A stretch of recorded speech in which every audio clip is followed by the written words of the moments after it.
All right, welcome back, everyone, into the Right Now studio. I am Chris Groh, joined as always here by Jack Hole, and obviously we are going to continue now our conversation here on the Golden Pacific Powerlink. And joining us in studio right now are two representatives here from SDG&E. We have, of course, Erica Martin, who is the project manager, and then Alex Welling, who is strategic communications manager for SDG&E. So thank you guys so much for joining us here in studio. We know that this is obviously a very important project for SDG&E, and it's one that's been making some headlines, especially in the Temecula area and out of the LA market. And I think for a lot of folks here in San Diego, they may not have heard necessarily a whole lot about the project, despite the fact that it is going to be technically starting in, obviously out in Imperial Valley and then making its way through the desert in San Diego County. So I guess I just want to start with Erica, if you could. How would you describe this huge undertaking, this project that SDG&E is looking at right now? Yeah, thanks for having us. This is, as you said, an important project, not just for SDG&E, but for the state of California. So this project came out of the state's transmission planning process done by the California Independent System Operator with significant input from other state agencies looking at California's energy future. How can we maintain a reliable electric grid? And as part of that process, they determined that this region in Southern California needed a new transmission pathway, a new 500 kV transmission line to start in Imperial Valley out there in the southeast part of our state, and then travel north and west up to South Orange County, where it will end in a new substation that will be built up there. And the purpose really is to help California meet that energy future, energy goals of the state, and to continue to maintain a reliable electric grid. So we've seen some images of the map, obviously, from SDG&E, and some of the public meetings that have taken place in Temecula. If you could describe to me what is going to be happening because we hear Powerlink, we hear substation, there are towers, right? There are cables. Is this all going to be like one line, like from Imperial Valley with several towers making its way towards that future substation? Yeah, that's a good question. So I talked about the state's need for the project and why it's necessary. That process has concluded, but we are at the very beginning of identifying that route, where those structures will be, the pathway that it will take to get from Imperial Valley to South Orange County. So a lot of that is very preliminary, and there will be a long process, including at the California Public Utilities Commission, which ultimately has decision-making authority over the project.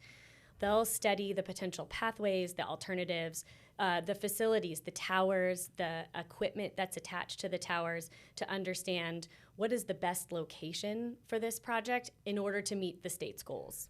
And that's to be determined still. Forgive my ignorance, though. Some people would call me arrogant, but I hope that's not how I'm coming off. Is that it's not like it's going to be a question of whether or not it's below ground and above ground. It's going to be an above ground project, right? Or is that still to be determined as well, too? That's still to be determined. Okay. SDG&E will make a proposal to the CPUC, right, and our proposal will be above ground. But the CPUC ultimately decides where it's built and the facilities, whether they're above ground or below ground. That will be something that they'll study and analyze. Okay. Now, you mentioned, obviously, that this is for, obviously, long-term goals for the state of California. But in terms of, like, the power benefit, if you will, is that going to be something that customers in San Diego and Imperial and Riverside and Orange are going to benefit from? Or is this servicing just Orange and Riverside? Like who is going to see the benefit of it, if you will? That is such an understandable question, because we know this is potentially 145 miles going through this region, and folks want to understand if there's going to be impacts to them, if they'll be affected by it, what's in it for them. And so we understand that question. There are many benefits here.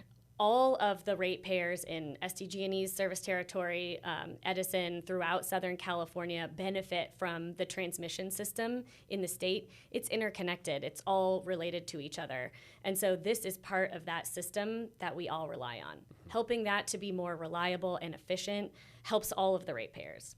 But also specifically for this region, this project will provide another transmission pathway that helps us to have more assurance and reliability if there's an emergency on the system, if there's an outage for any reason, we've got another source of bringing electricity into the region, another one of those big electric pathways that we use to transport power in.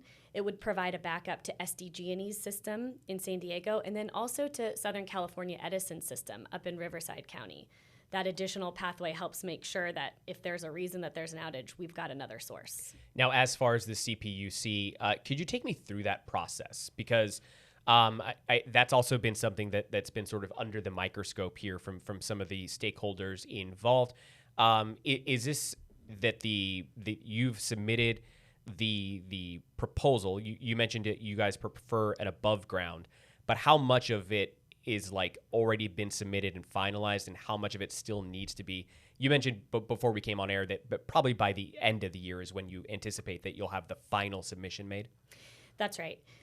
We are in the early design and development process. Okay. And part of that process is this public outreach where we're going to places like Temecula to hear and understand concerns, question, and so that we can provide information on where we are in the process and what's to come. Mm-hmm. So we're developing our proposal, and then when we file sometime before the end of the year a permit application at the CPUC, that will start the agency's process. The CPUC will start to study and evaluate our proposal, alternatives to our proposal, and they'll go through that environmental review that's required by the state.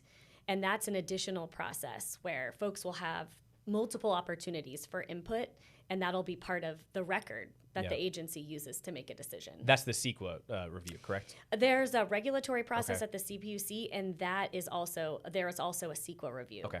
It will also happen, environmental review will also happen on the federal side as well under NEPA.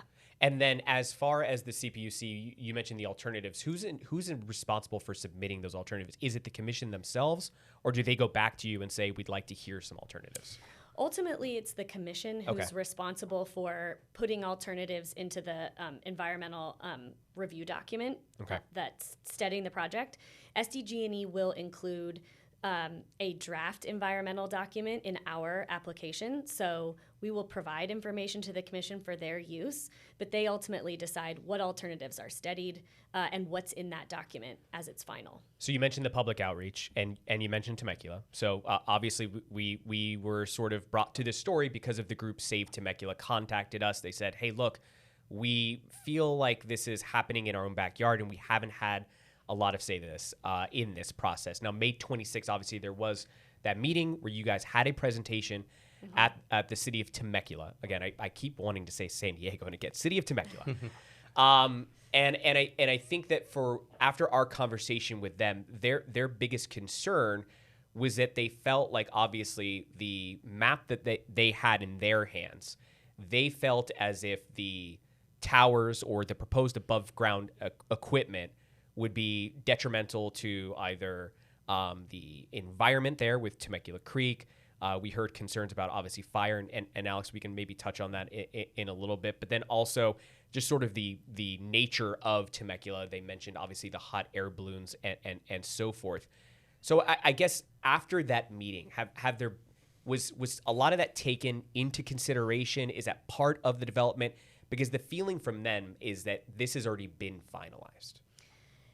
I understand those questions. I think we're certainly aware that a project like this is going to raise strong concerns, especially from communities who look out and see that there is a preliminary corridor that might have their community or their neighborhood in it. We understand that. That is exactly the purpose of this early public outreach process, where no final decisions have been made. No route has been finally identified. There's no determination. We're a long ways from that. But those community concerns, those questions, and even specific feedback like impact to hot air balloons or tourism, specific environmental concerns related to a particular area, that's what we're trying to gather now.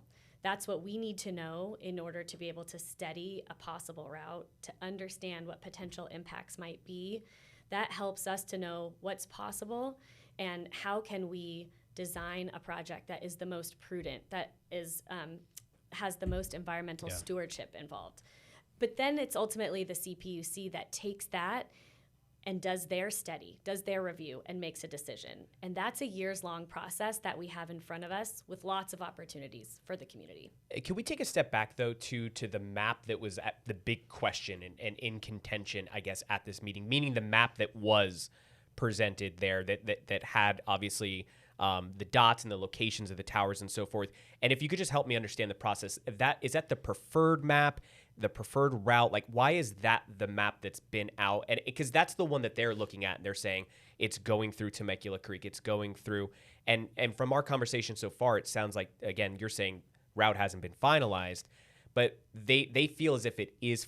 I guess, could you? And I'm not asking you to or try to explain someone else's understanding, but I guess if you could take me through why there's been one map that's been released, and they feel like there are other alternative options. They're just not seeing them being presented. So that's the preliminary study corridor. Okay. And we need to put something out in order to get input and feedback on it. We need to understand what would be those questions and concerns about a preliminary study corridor. So from there, we can further refine, adjust, incorporate that feedback, and refine our proposal. Mm-hmm. That's part of our early planning process. But again, no final decision has been made because that ultimate route is not up to SDG&E. That's up to the CPUC. They will make a decision. And as part of that process, the CPUC will evaluate under CEQA alternative routes and evaluate impacts from those alternative routes. So moving a line from one place to another doesn't eliminate the possibility of impacts. It just means that you transfer those impacts to another place. So what are those? And that needs to continue to be studied. And the city of Temecula and the residents will have an opportunity to directly participate in that.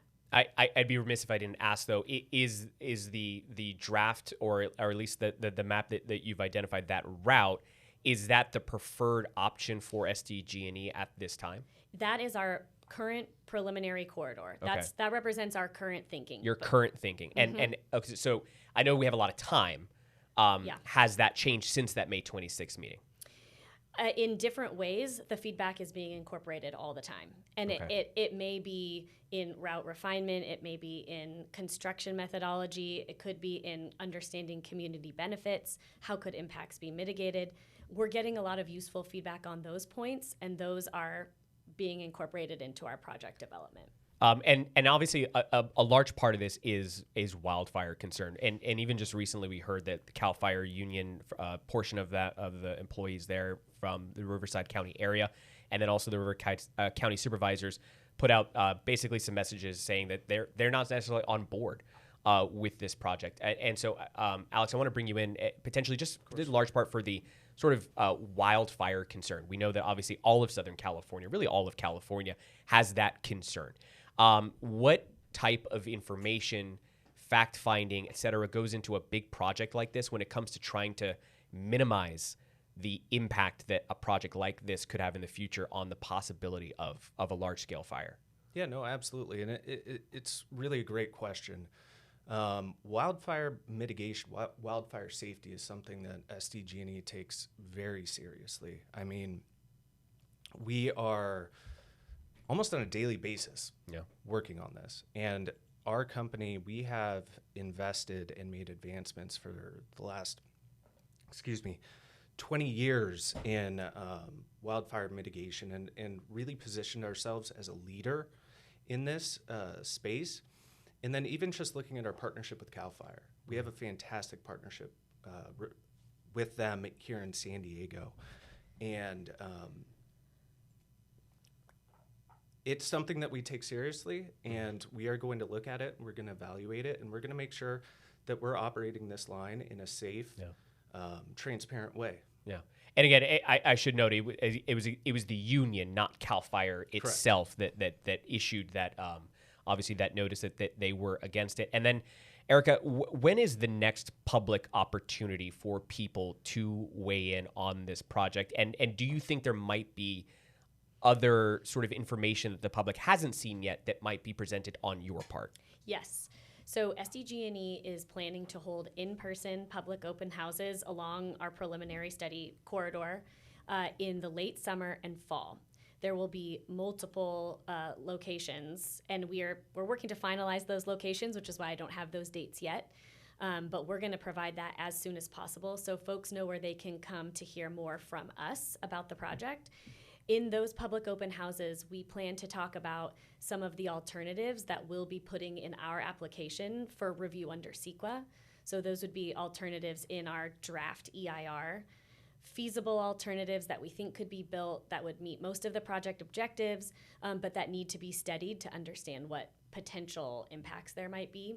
So that will be part of the discussion at those open houses. And then I know that for the group Save Temecula, another point that they raised, at least with us, is they believe that there is far either more efficient technology or methods like below ground that could be used for this project. Could you explain to us why it is that at least the current, because again, I know that anything can change when it comes to the pitch and the proposal that is made to CPUC, but could you explain to me in your best way possible why it is that you feel like this method is, at least the one that is currently on the books now, the best method for this type of project? Sure. So the California Independent System Operator, that transmission planning authority, they're the folks that identified the need for the project, and they analyze different alternatives from a system perspective and determined that a 500 kV line is what the system needed to meet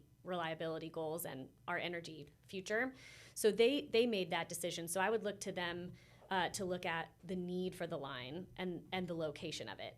In terms of above ground versus below ground or structure types, from a 500 kV line perspective, that's an extremely high voltage, and there's only one place in the United States that has undergrounded a 500 kV line. It's not typical.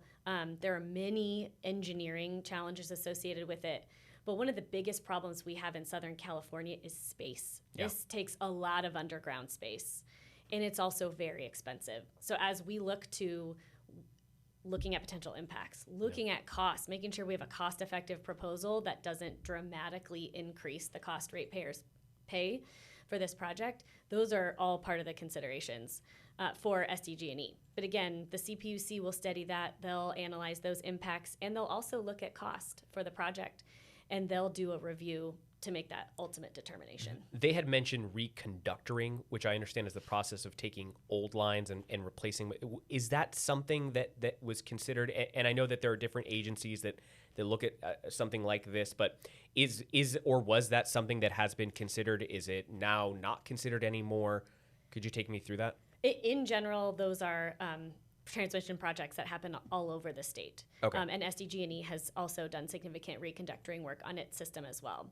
For Golden Pacific Powerlink in particular, it's that transmission planning authority that did the review, all the different types of things that we could do, from upgrades to the system to other distributed energy resources. They looked at that to decide whether a transmission line was really needed. Mm-hmm. And their conclusion was not only that it was, but it was the most cost-effective way to meet the state's needs. So we're looking to them for that conclusion and determination, and we're taking their idea and developing it into the project. Would approval of this transmission corridor basically guarantee that there will not be future substations, access roads, future utility scale energy development along this corridor? Like, once this is built, this is it? Or is that something that can't be answered? Like take me through that. I don't think that can be answered. Okay. That is something that the transmission planners analyze on an annual basis. They study, they model the system, they look at the structures that are out there, they look at the electricity resources that are available, and with input from the California Energy Commission, the CPUC, they make those decisions. What do we need to continue to maintain reliable, safe electric service? So that's an annual ongoing process. Okay. And then just to wrap it up, I guess, if you will, even though that obviously this will continue to obviously be a topic of conversation. You guys are going to have continued public outreach campaigns. You're going to continue to speak with the folks of those who are involved. There was also the worry about what this means for ratepayers. Obviously, I understand that SDG&E has a 2028 consideration to CPUC for an increase in rates. Is that sort of accounting for this project? Should we expect to see proposals for future rate increases? I think for a lot of people, when they hear about their utility company undergoing a large project like this, one of the things that they're worried about is how much will that cost me? Absolutely. And that is a great question because this project is unique because it's part of the state transmission system. Okay. That interconnected system I mentioned earlier. So the cost to maintain the system is borne by the whole state. Okay. So it isn't just SDG&E ratepayers that would pay for this project. It would be shared by all of the investor-owned utilities customers because they all rely on that interconnected system. Okay. All right. Well, Alex, Erica, thank you guys so much for making the time to come here pleasure. to speak to us, to talk about this. And again, we are going to be continuing to cover this as you guys make more public appearances. But that's going to do it for us in this conversation that we were having now with SDG&E. We'll be right back after this.